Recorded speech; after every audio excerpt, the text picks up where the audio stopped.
मैं Biresh Kumar novel genetic private limited company से आज मैं आया हूँ गंदेर गांव। आज से मैंने 10 दिन पहले नोवल गोल्ड ये महेश जी के यहाँ एक ये खाद का डेमो लगाया था लहसुन की फसल में।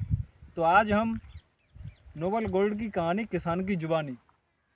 तो महेश जी आप एक बार अवगत करा दें।